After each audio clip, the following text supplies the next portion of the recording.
You're right, I have noticed. There's certainly something a little fishy about this situation. Only a little, though. Records indicate that this phenomenon can occur in the days before and following Moon Prayer Night. That said, it has always been a rare sight in the past.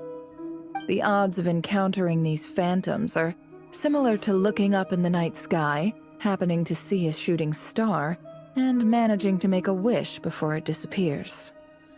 But this time, either everyone's getting lucky, or they're appearing far more frequently than usual.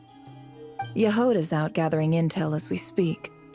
In the meantime, let me check off some points of interest. First, the Abyss. The ones we saw seem to be abyssal monsters. Indeed. But we have identified one location where many more of them have made an appearance. And not just monsters, but human phantoms too. Given the scale and nature of the phantoms, it's almost as if someone's last memories are coming to life. Or perhaps the memories of multiple people. Oh. So you mean the phantom monsters are hunting down the phantom humans? Exactly. The phantoms can interact with each other, but we have no means of intervening. In addition, some of the human phantoms would seem to be from the very distant past. This is clear both from the clothing they wear and the stories they tell.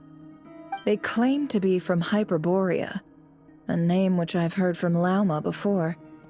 If this is true, it means they must be from 6,000 years ago. Did Paimon hear that right? 6,000 years? It sounds like this merits further exploration. That'd be a big help.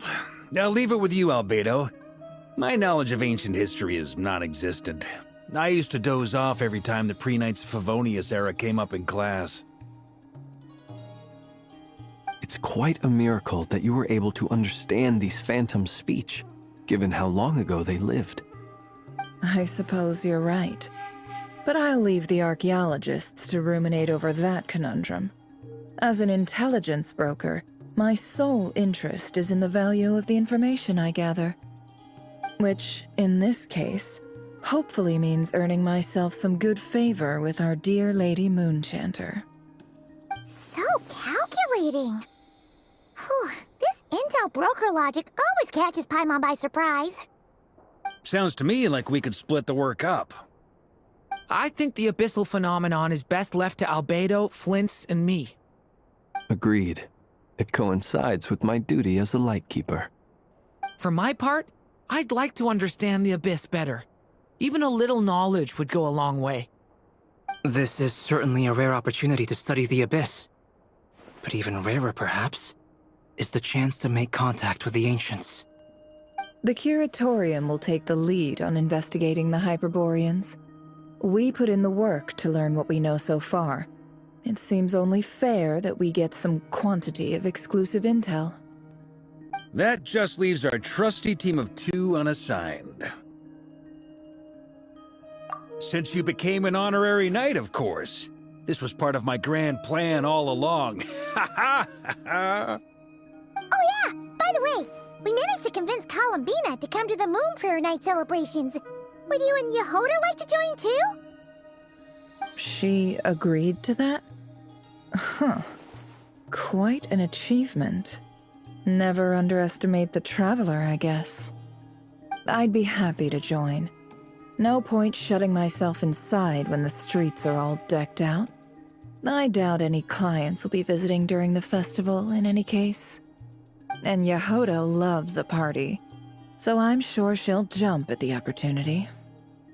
No, no, no, no, no, no, no, no, no, no! Way to contradict me in front of... Wait, no, that's not what I have bad news, boss. So many people. All right, everyone inside, quick!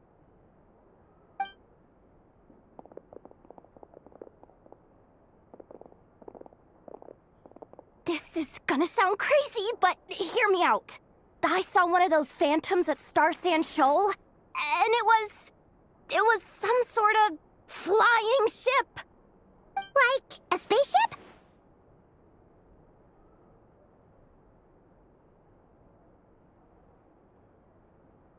That's gotta be the one you came to Tibet in. You said you saw the same thing through the moon marrow, right? Huh?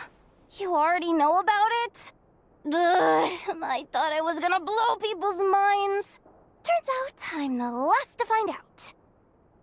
Wait. Back up. You came here in a spaceship? Now my mind is blown! What's it like on the inside? Was it like flying through space?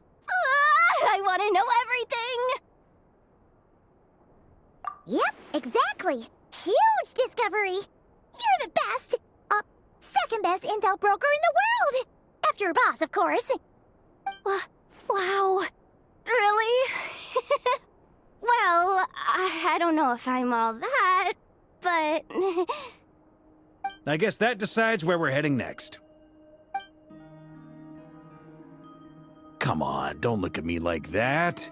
I know the spaceship doesn't have anything to do with me, but you don't want to leave me as the only one twiddling my thumbs, do you? Please? Fair enough. You can tag along. In that case, let's meet back here to discuss our findings once we're done. I wish everyone a productive investigation. You too.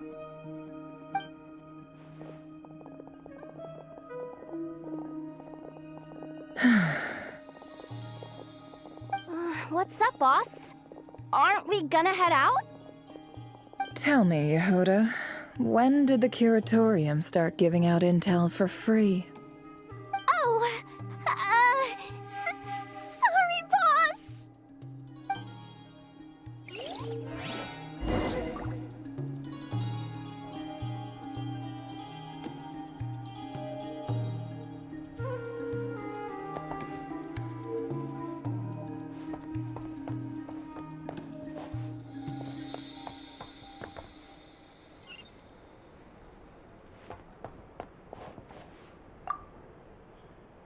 We can't unshare information any more than water spilled on sand can be put back in the bucket.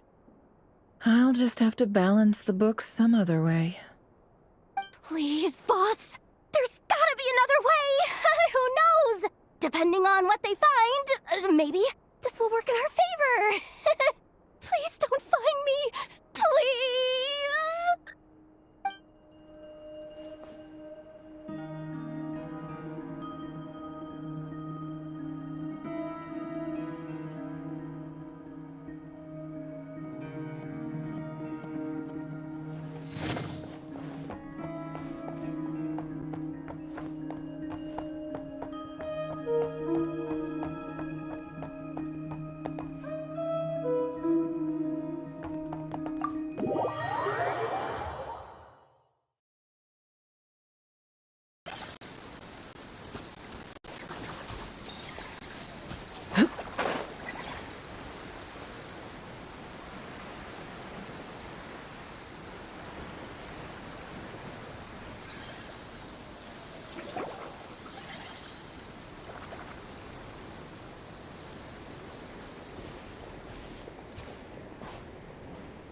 What do you know? Yehuda was right on the money.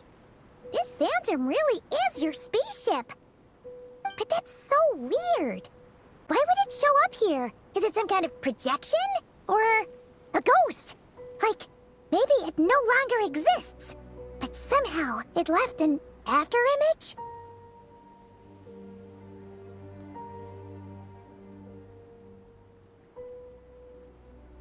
Ah, you're already here. Miss Lauma, what a surprise. I thought you were busy with festival preparations. I was, until one of our people informed me that a strange sight had appeared at Star Sand Shoal. No one's ever seen something quite like this before. I thought I should see it for myself. Same here. Oh, so we heard that these things appear around the festival period. Any idea why that is? Unfortunately not. We have very limited information about them, since they can't be interacted with, and no human phantoms have ever made an appearance before now. The most we've been able to deduce is that these sightings appear to be connected to the increase in Kuvaki energy around this time.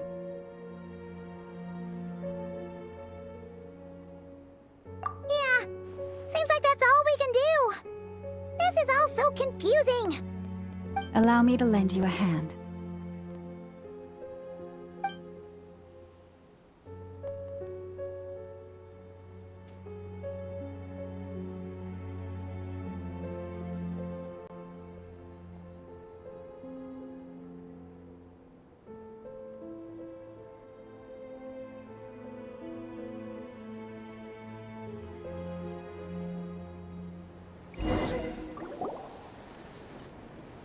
Everyone, our friend here should be able to provide us with some information. Is that a phantom rhymehorn deer? I've heard about how the Frost Moon Scions live in harmony with the animals and can even communicate with them. That's coming in handy now, for sure. Okay. Yes, I understand. Then how about this?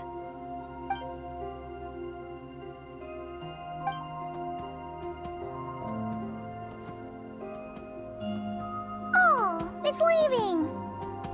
It appears to share our curiosity about this giant spaceship, so I asked it if it wouldn't mind investigating along with some friends. In return, I told it about some nearby spots where the wild fruit grows abundantly. We may live in a different era from these phantoms, but I trust that the terrain, climate, and ecology here are more resistant to the effects of time than some things are. Let's give them a moment and hope for the best.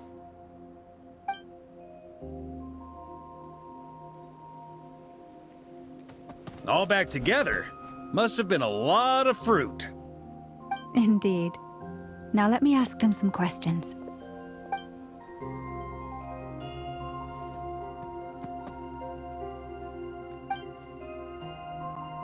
It did find a lot of wild fruit, enough for them to feast for a long while. This puffin circled in the air several times, but didn't spot anything out of the ordinary. Certainly nothing to do with the spaceship. Huh. Well, it definitely makes sense to get a bird's eye view. Indeed. Other than that, I was also thinking that the world these phantoms see is also different from ours. Oh, I get what you mean. The wild fruit exist in both times and spaces, but there might also be things that only exist in that space-time, which we can't see.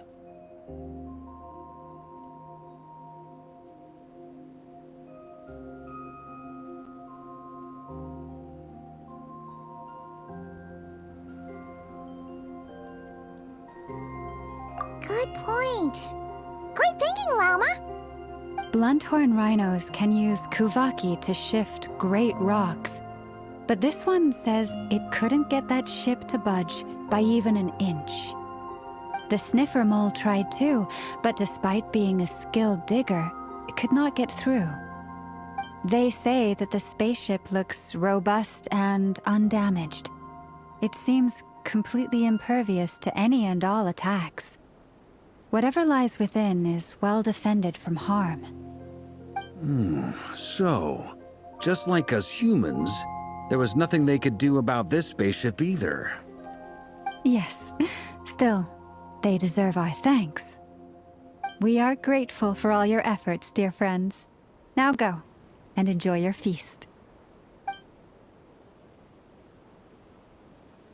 I've noticed some other human phantoms gathered nearby. Come on, let's go talk to them.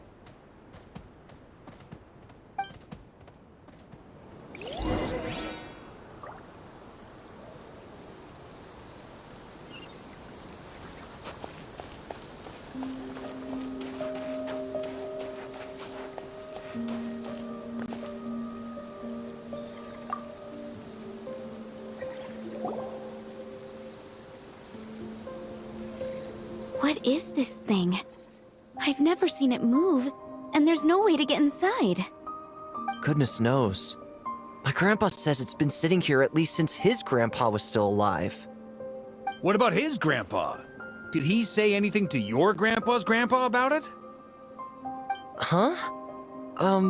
I don't know. In all likelihood, it was here back then too. Hard to imagine something this huge could move. Guess that means that as far as they're concerned, this ship's been around a long time.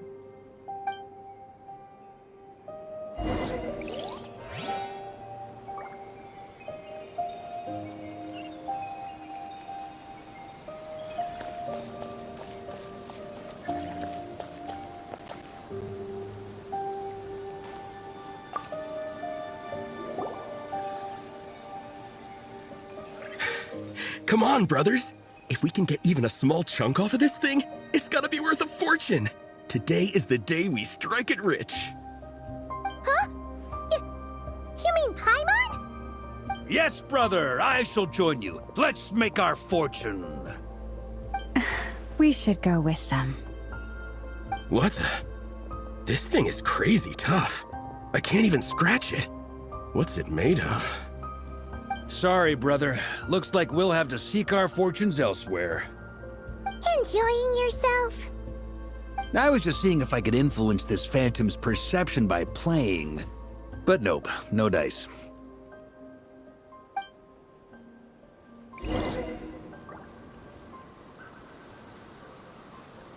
I'm sure we're all starting to build up an idea of what's going on here now that we've spoken to some of the people. These phantoms are reenacting real historical events in Nodcry. It's almost like we're in some kind of interactive stage play. We can talk to the actors, but the plot is fixed, and we can't influence it. It makes sense. History is set in stone. The objective facts of the past cannot be changed.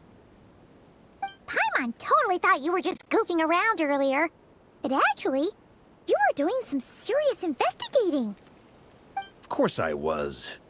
Anyway, at this point, I think we're forced to conclude that although the Phantom spaceship is right there in front of us, we aren't going to learn much about it from these people.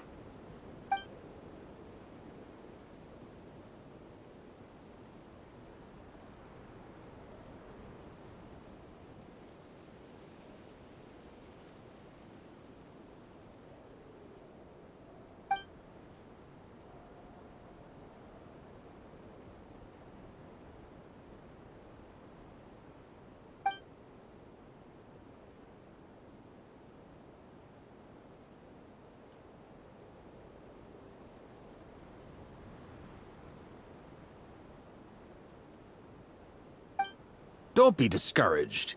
If nothing else, this is proof of the ship's existence. And think about it. So many people tried to hack their way inside, but no one could get the door open. It's made of very tough material. To me, that says that we'll either find the ship itself or the story behind it. It's just a matter of time.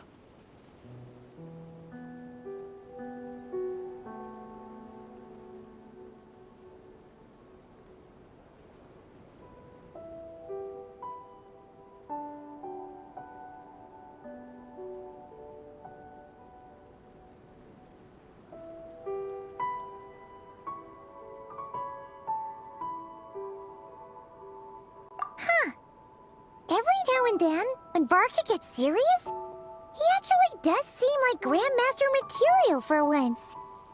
I wonder how the others are doing. Let's head back for now. Sounds good. Also, drinks are on me if Team Knights of Favonius is the first to finish. Wait, we have a team name now? Am I in Team Knights of Favonius as well? You're very welcome to join. We've even got a cathedral ready for you. Isn't that technically blasphemy? You wouldn't dare make a joke like that if Barbados was in earshot.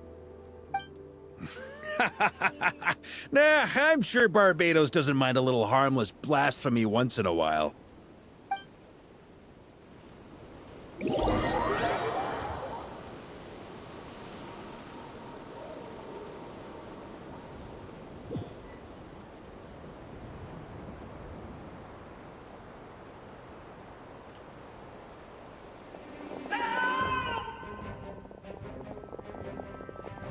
Oh, no!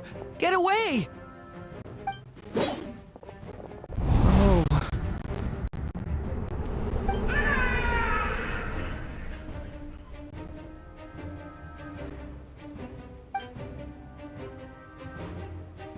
I know it's hard to stomach, Mr. Duran. But as I'm sure you've noticed, there is nothing we can do to intervene in that which unfolds before us. But we have to at least try. And try you have.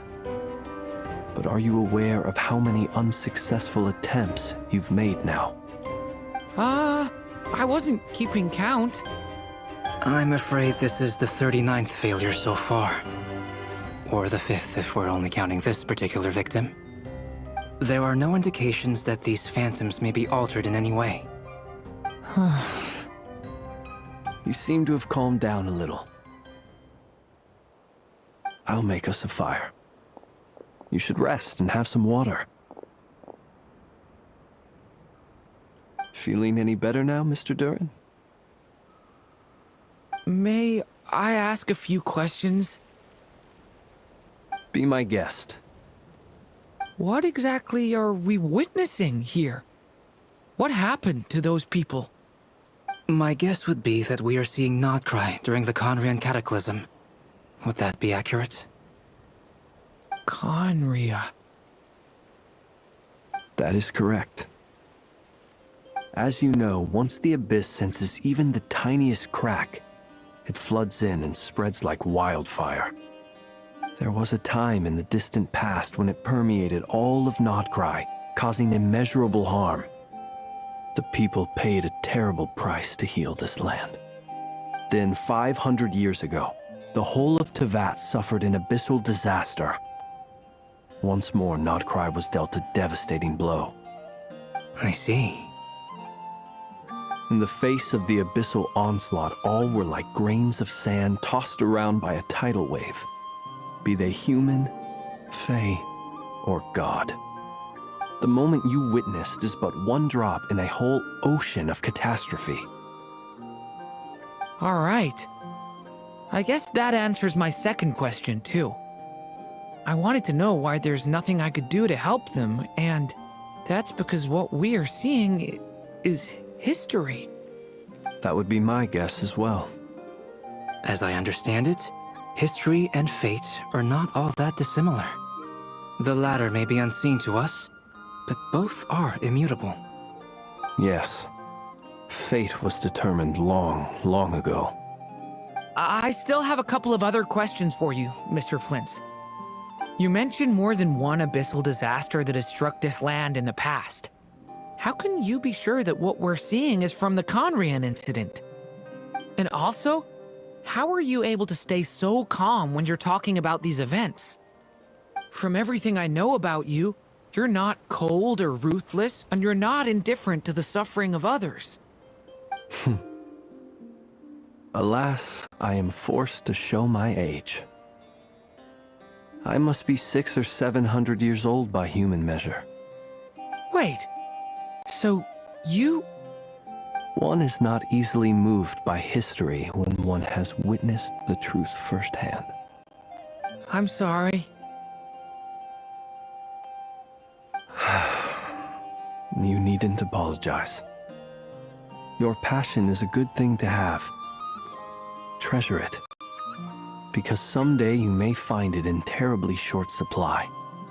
Now, at the risk of offending you, I have a question in return.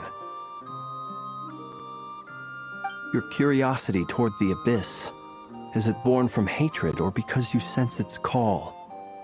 I only ask because I kept a fragment of Rerir's body in my lantern for a short time. Specifically, his heart. So I know what a burden it can be to carry the Abyss with you. And I hear its power growling from somewhere within you. In my eyes, your mere existence is a miracle. My honest answer is... I don't know. I don't think I have the confidence to say for certain. What I will say is the Abyss is not the only issue that haunts me. Even before I became who I am today, the question dogged me constantly. Should I even exist at all? My doubts remain unresolved. But when we fought Rerir, something became a little clearer to me. Sometimes it is the darkness within us that allows us to achieve the impossible. I certainly got the sense from your 39 attempts that you were trying to achieve the impossible. It sounds like you've resolved to see the truth for yourself. Absolutely. In that sense, he and I are quite similar. Then I wish you every success. I look forward to the day of your transcension. Well, if everyone's caught their breath, I suppose we should head back. Oh, and one last thing. I'd appreciate if you kept our discussion about history a secret.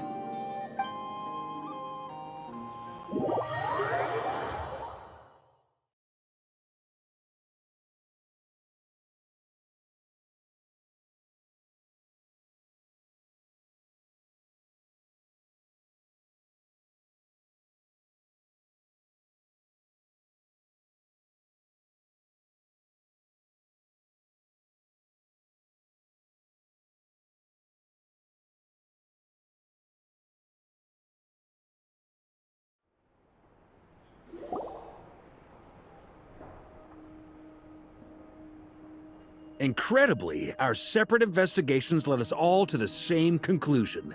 Hooray for consensus! Yeah, but we barely learned anything, though. I totally thought this would be the mother lode. Talking with the ancients?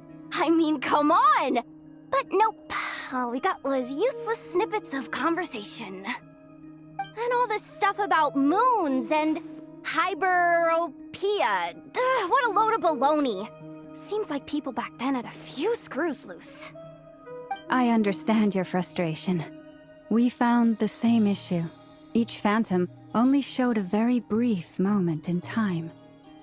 There isn't much value to be found in these miscellaneous fragments of a civilization's history, no matter how glorious it may have been. If there's a silver lining, it's that these phantoms are harmless to the present reality. They shouldn't get in the way of the festivities. Paimon agrees. And not just because it's the first thing she understood in this whole conversation.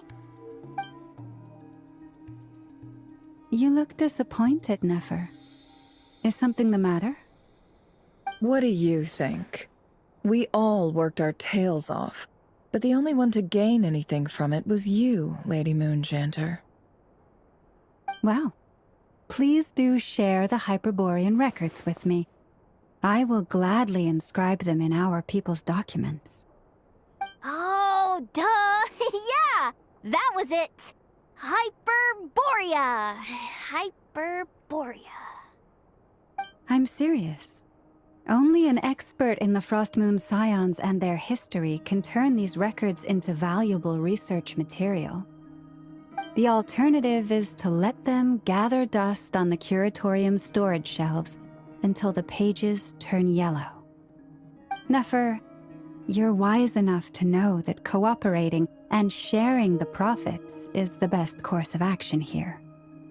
Well, that goes without saying.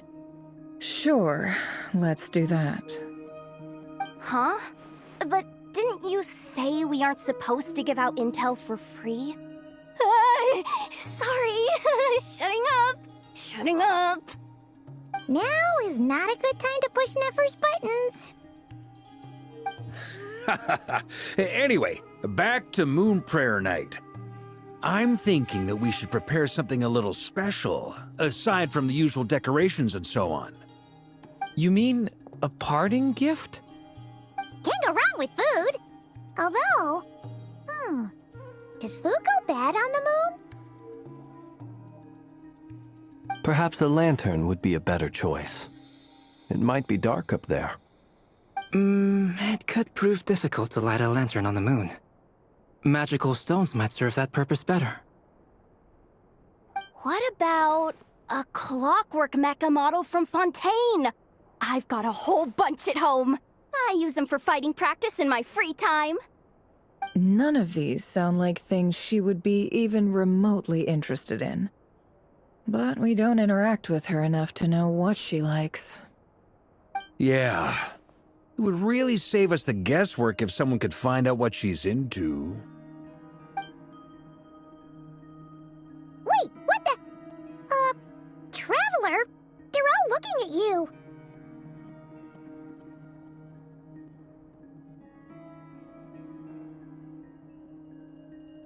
Great!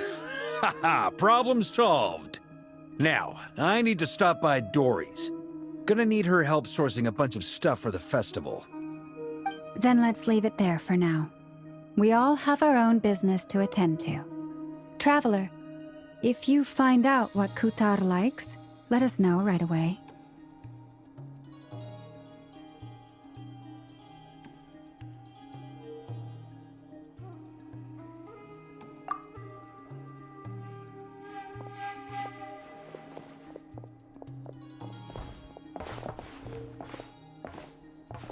Is something the matter?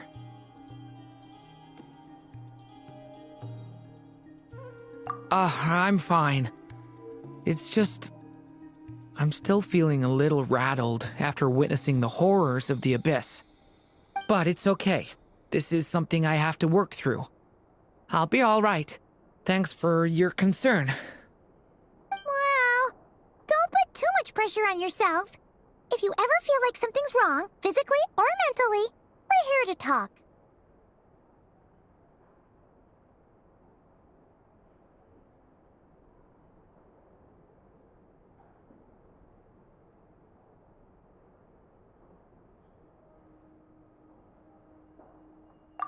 Come on.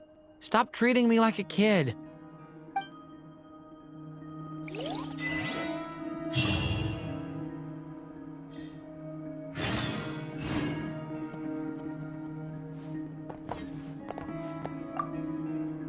Which is why we need a lantern guaranteed to work on the moon.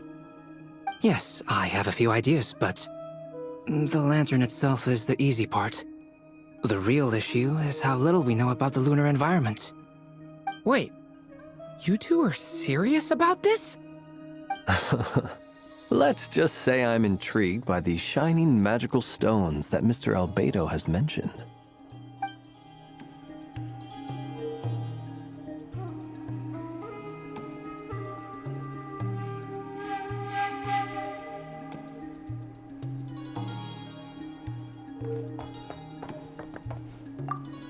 Could you do me a solid and try to smooth things over with Boss Neff?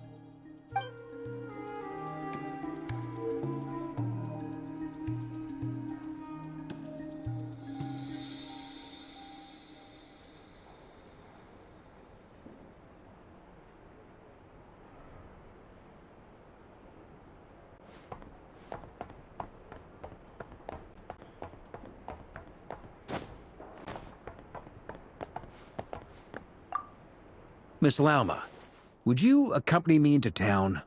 I think it'd be best if you saw the Frost Moon Scion's decorations for yourself. Very well. Let's go.